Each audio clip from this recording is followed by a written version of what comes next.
And then my oldest is working. Okay. Yeah.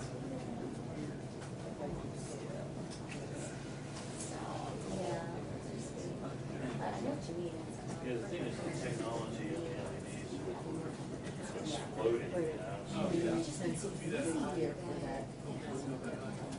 Am I in your way? I can bring it down. Okay.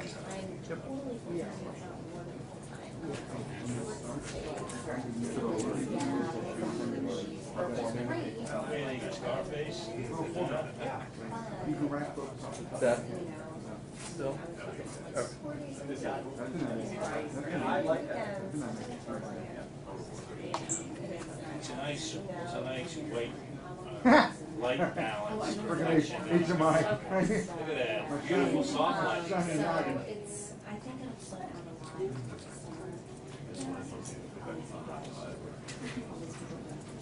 Yeah. Okay. Oh yeah, I love it. I don't go anywhere. Never know what's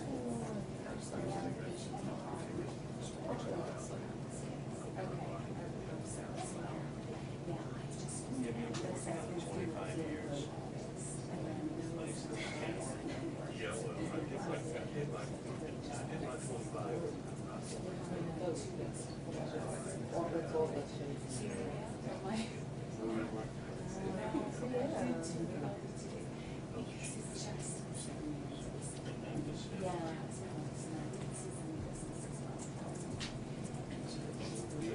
Blues Club, man. Memphis, Tupelo, Mississippi, man, right down the road. That's some great barbecue down there. It's like, you get it in Memphis too.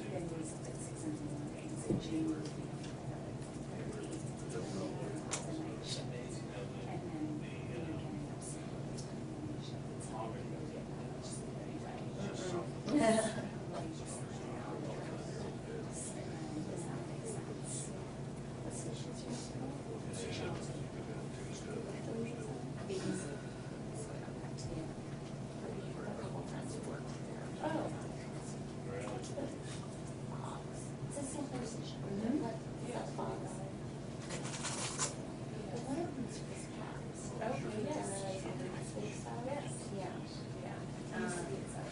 Yeah. And then Julie Linsberg, she's a reporter. Right. Yeah. Oh, you were there. Experiments still there? I think a lot of people are there. They love it up there. So what do you guys hear about it? Wasn't that where the basketball team? Yeah, I did this.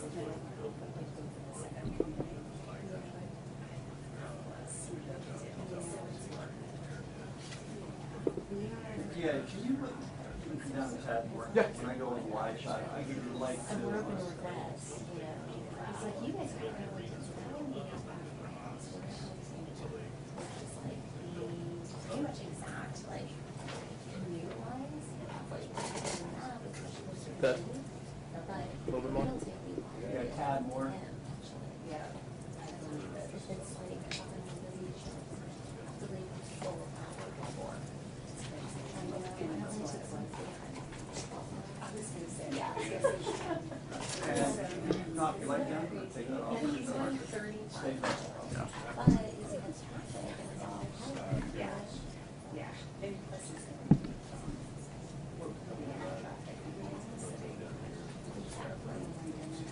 crazy. It is. I don't miss that.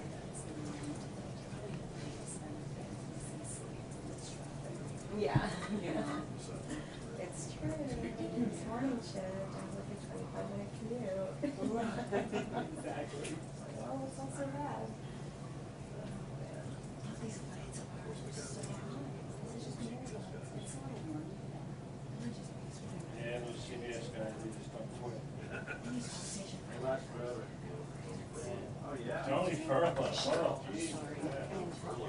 Yeah, nice to meet you. Good morning, everybody. Just 2-minute warning. We'll start in 2 minutes. So I'll go over the rules for this morning really quick. We are on the record, of course, Just a reminder to all the photogs, if you could please keep our ASL interpreter in your shots, it would be greatly appreciated. This will look just like yesterday, some brief opening remarks followed by Q&A.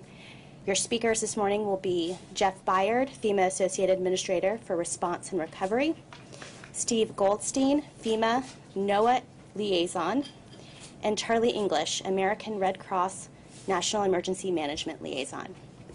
We'll get started in 2 minutes. Thanks everyone for your patience.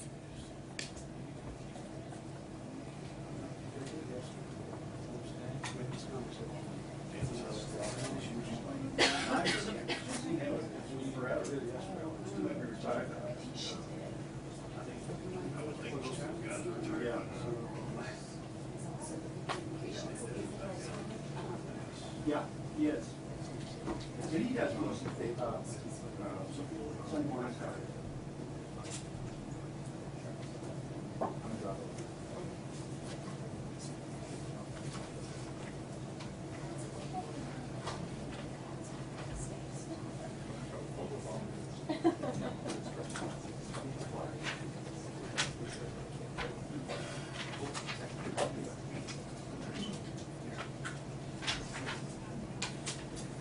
Hey Kelly, it's Harvey. Is Lily in there? We do whatever your desk says. Yeah, right. No, it's on my desk. Fox, good.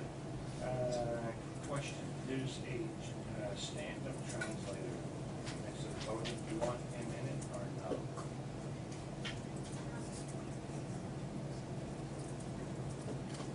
Okay.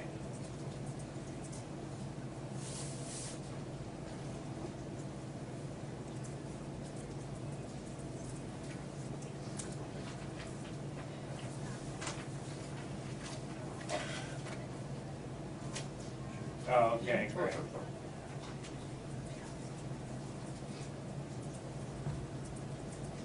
Right, okay, very good.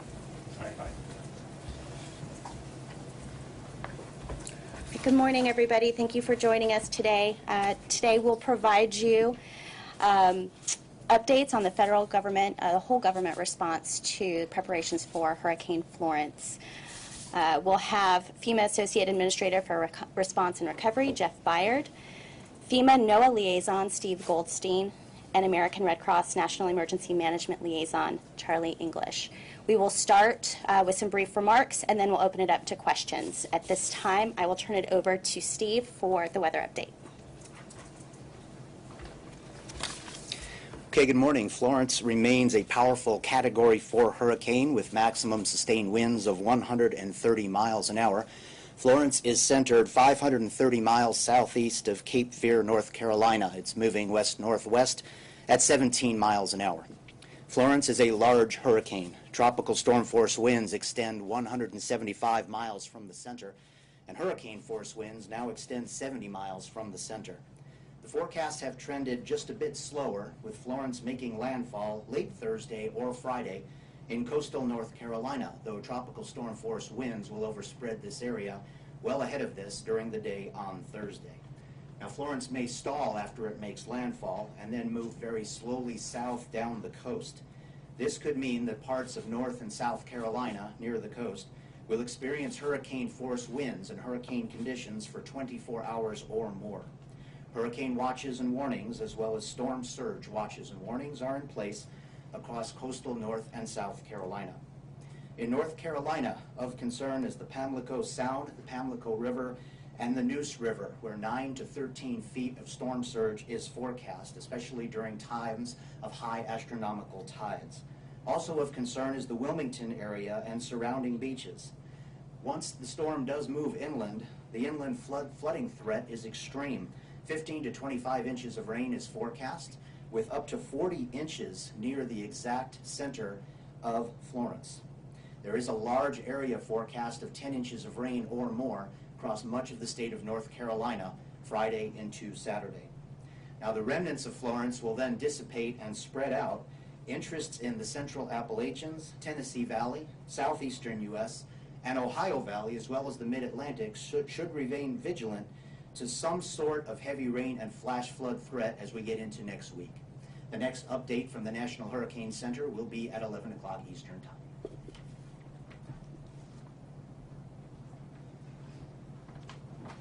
Good morning again. I'm Jeff Byron. I'm the Associate Administrator for Response and Recovery for FEMA.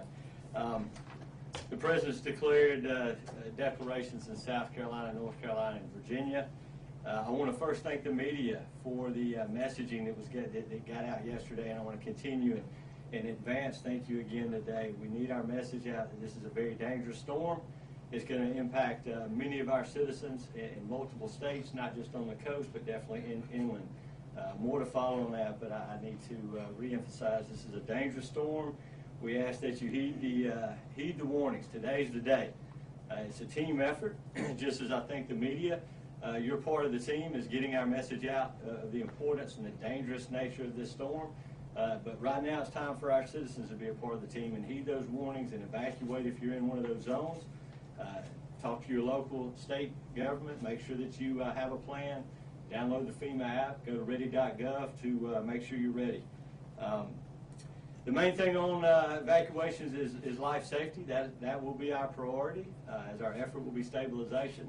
But you need to evacuate if you're in one of the evacuation zones. I ask that you do that for your own safety and also for the safety of our first responders. We don't want to put additional risk on our first responders when this storm. We know it's coming. You hear NOAA, you hear the science, you know the dangers, and it's time to evacuate and be a part of the team. This time I want to turn it over to Mr. Charlie English with the American Red Cross. Thank you, Jeff. We appreciate your and Administrator Long's inclusiveness as being part of the team along with the other private nonprofits and faith-based organizations. We'd like to encourage all residents to, number one, have a plan. Know what you're going to do ahead of time. Don't wander about aimlessly and take off somewhere and not knowing where you're going to go and where you're going to seek refuge. Number two, get a kit. Know what you're going to put in your kit. Shelters are a safe haven, but they're not a resort. So you're going to need your toothbrush. You're going to maybe need pillows and things of that nature to sustain you. Don't forget your medicines, and don't forget to take care of your pets as you come. Number three, know how you're going to get warned. Know the apps you want to download, the news media apps that will warn you and keep you abreast of what's going on. Would also encourage you, like Administrator Baird just mentioned, to download the FEMA app. Red Cross also has an app. If you would download that, it will give you up-to-date information on where shelters are being opened as they are opened. Thank you. We'll now open it up to Q&A. Okay. Please state your name and affiliation, if you would. Yes, ma'am. Eva McCann, Spectrum News. We learned this morning that Senator Jeff Merkley obtained memos showing the Trump administration taking nearly $10 million from FEMA, which deals with hurricane relief, and giving the money to ICE for more detention centers. What can you tell us about this? Would that funding have been used for hurricane relief? Yes, ma'am. What I can tell you is we have plenty of resources, both monetary, staff, and commodities, to respond to the dangerous storm that is Hurricane Florence. We again ask those residents that are in the impacted zones to heed the warnings now. Additional information can be provided, but right now we want to focus on what are those impacts from Florence and what can our citizens do today, which is the last good day to evacuate, and we really want to push that message. But can you specifically shed any light on this funding that Senator Merkley is calling attention to? Yes, ma'am. What I can tell you is we have plenty of resources to respond. We have plenty of resources to recover. That has not impacted our situation whatsoever. Thank you. Following up on that, Michaela Rushmanberg, Garland, thank you for taking my question. Do we have any insight and estimate into how much the damage is going to be from the storm, the impact, and will there need to be more funding from Congress? So, a good question. The question was, what do we have any impacts or assessments on what the impacts of this storm may be? I can tell you it's going to be large. I can tell you right now, as far as the disaster relief fund, we're healthy in that fund. That is the fund that we utilize with the Stafford Act. And we have no concerns at this time. As far as what the exact amounts are going to be, it's too early to determine, but I can say this: there will be disruptions in our services. The power will go off, infrastructure will be damaged, homes will be damaged or destroyed. So again, the time to act is now. We can rebuild that. The power will come back on. Roads will be repaired, but we cannot repair loss of life. And we ask right now that the time to evacuate is now. Yes, ma'am. I'll come to you. Renee Marsh with CNN. You mentioned the disaster relief fund. How much money do you all have in the fund now going into this hurricane? And then the second question, do you guys have a better sense now as far as commodities, numbers, what is where and how much of it?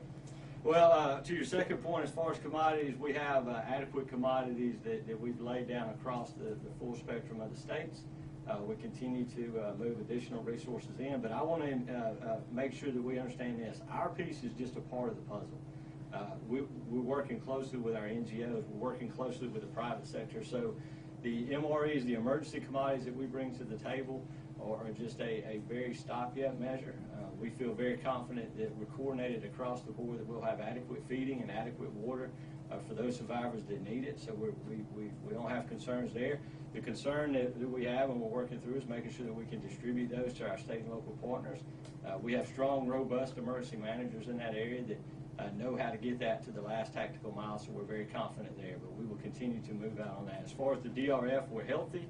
I don't have the exact numbers, but I do know that we're healthy in the DRF, and we have no concerns as far as recovery. Do you have a ballpark at least? It's well over $20 billion, so we're healthy on that.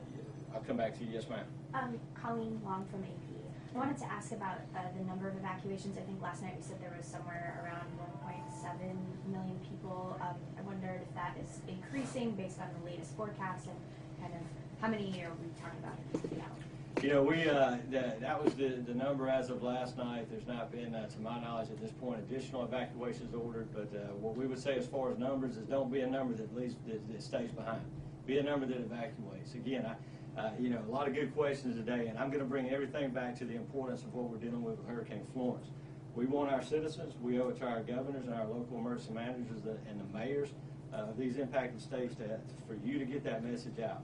The more people that can evacuate out of this deadly storm, the safer we'll be all the way around. We can bring people back. We can bring the commodities back. We're confident of that. But our emphasis today is that team effort and what the citizens can bring to the table today. Then I'll come back to you.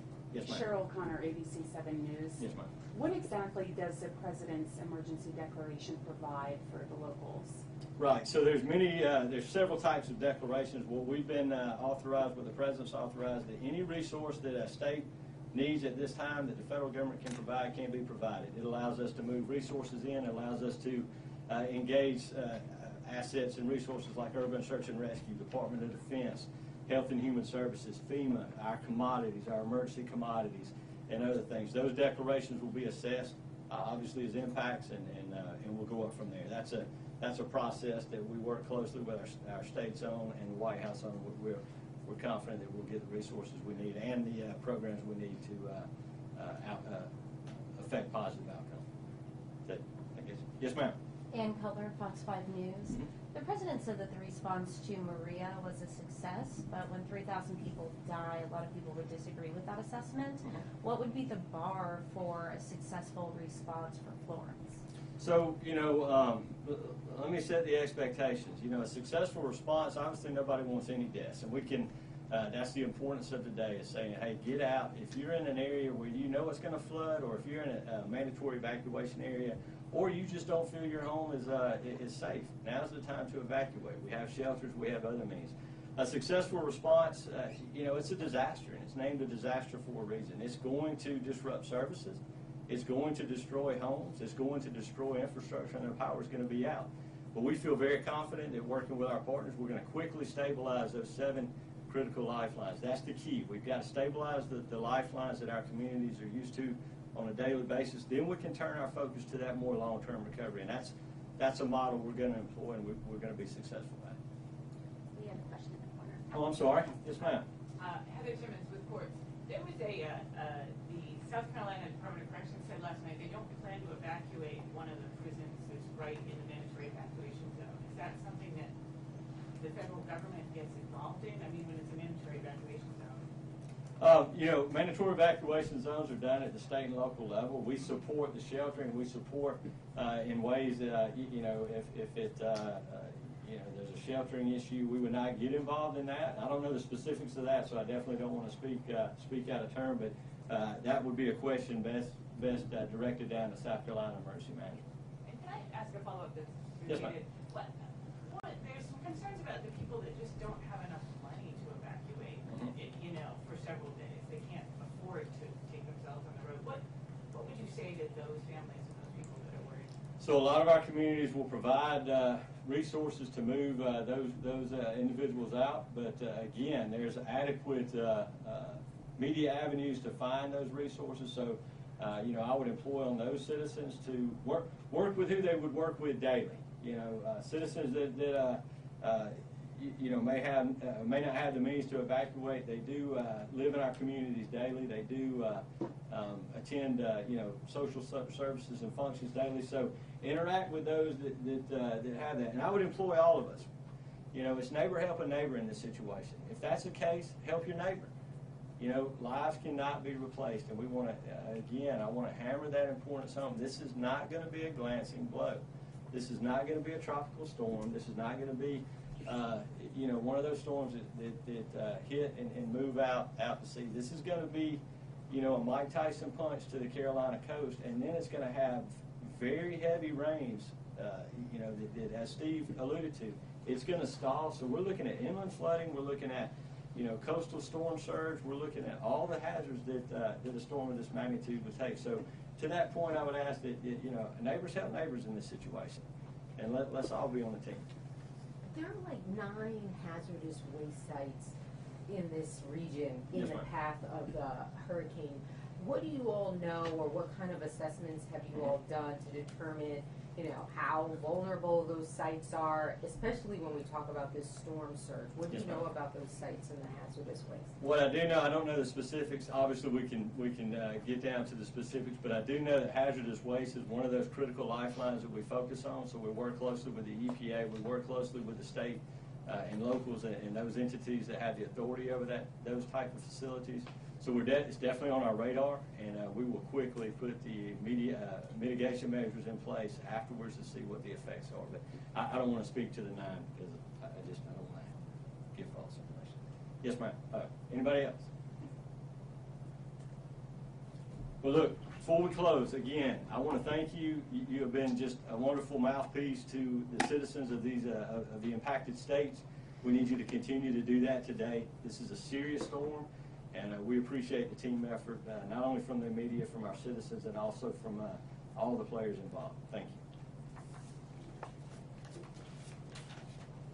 And just a reminder for everyone to download the FEMA app.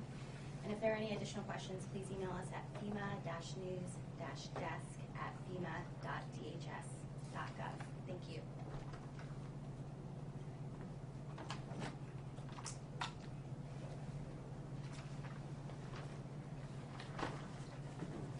Mike Tyson punch. That's the reference. Give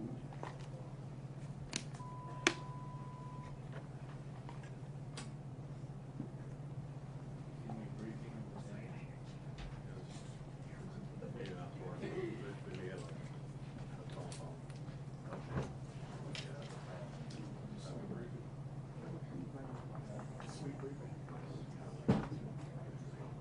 That's something beautiful. I was here till 11:30 last night. Go back and get 5. Is Hayden coming down here? I think he's outside. Well, no, I know that somebody said he was outside. Hi, Jim Long, can you read us, please? Yeah, somebody said he was outside, but I don't know what else he needs to do. Greg? Is Canyon going to come down here or is he? Find out. So, you got it. What's the next thing? Do you want me to move, or am I staying here for live shots? So I want to check with Jenny if we can do this later here. And I'll try to find out from her who we should come back out here. Where this Q3 is. All right, so I should move outside.